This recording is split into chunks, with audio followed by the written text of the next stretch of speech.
Ketika ada pilihan pemenang karya arsitektural Istana Negara di calon ibu kota baru diumumkan, saya ilfil. Maaf ya, asli saya hilang feeling. Ilfil bukan pematung atau perupa yang karyanya luar biasa tersebut yang membuat saya ilfil, namun lebih karena keilmuan arsitektural ruang, bangunan, tata kota yang bablas gak berkarakter itu yang saya lebih melihatnya tidak keren. Mungkin ilmu saya rendah, jauh lebih rendah dari si pemilih yang memenangkan karya perupa legendaris tersebut. Tapi dalam hati saya berkata, toh nanti kalau New Mind menjabat, ibu kota baru nggak akan jadi kenyataan dan pindah ke Penajam tersebut.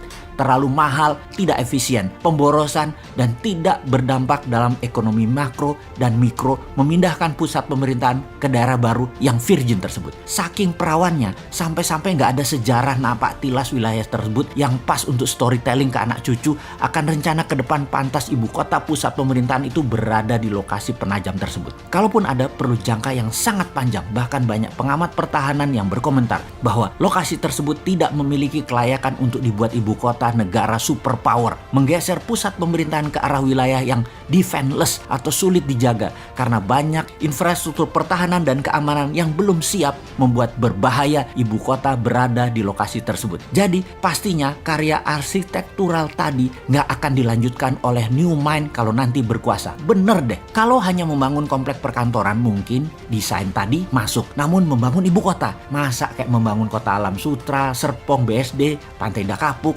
gitu sih modelnya. Membangun pusat pemerintahan itu membangun Wakandanya Black Panther. Sekali lagi, Black Panther ya, bukan Blackpink. Bener deh, kalau New Mind pusat pemerintahan tetap di utara Jakarta, bekas tanah reklamasi. Sekalian buat benteng laut utara Jakarta. 5.000 hektar itu New Wakanda. Full teknologi, full digital, paperless, kontrol satelit, telekomunikasi jalur baru, e-rupiah, digital aset, dan banyak lagi ke depannya yang dunia pemerintahan butuhkan. The real e-government. Masa membangun ibu kota di abad 21 kayak membangun properti perumahan gitu sih? Hanya casing doang.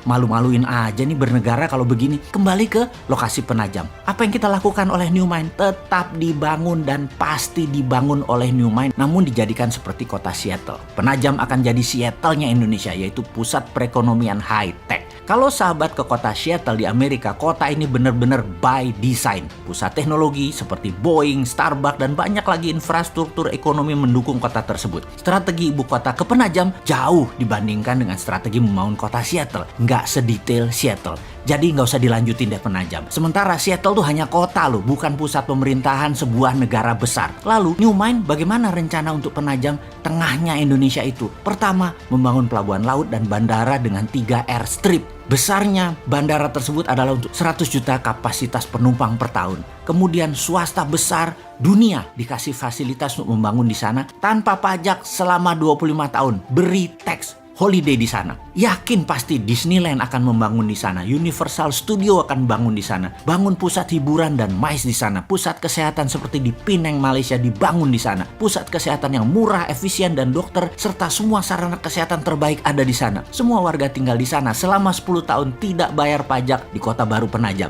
Bisnis tidak bayar pajak selama 10 tahun. Apapun mulai dari yang kecil-kecil hingga pabrik mobil, pesawat terbang, pabrik kapal laut, dan lain sebagainya free tax. Berlaku e-rupiah di Penajam dan pendanaan lewat SWF e-rupiah printing money di Penajam. 2.000 triliun dibanjiri di Penajam dengan e-rupiah setiap tahunnya selama 15 tahun ke depan. Yakin pasti 2 juta populasi akan pindah dalam 5 tahun ini dan 10 juta populasi akan ada di 25 tahun dari sekarang. Indonesia di tahun 2045, Penajam adalah darlingnya Indonesia. Kemudian pusat pemerintahan di Pulau Reklamasi yang sekaligus membangun Great Giant Wall, dam laut untuk menahan banjir Jakarta serta pertahanan laut utara pusat pemerintahan tersebut. Di sana adalah e-government pertama di dunia dan e-rupiah pendanaannya. Aduh, jadi kangen masa depan. 2024 kok masih jauh ya.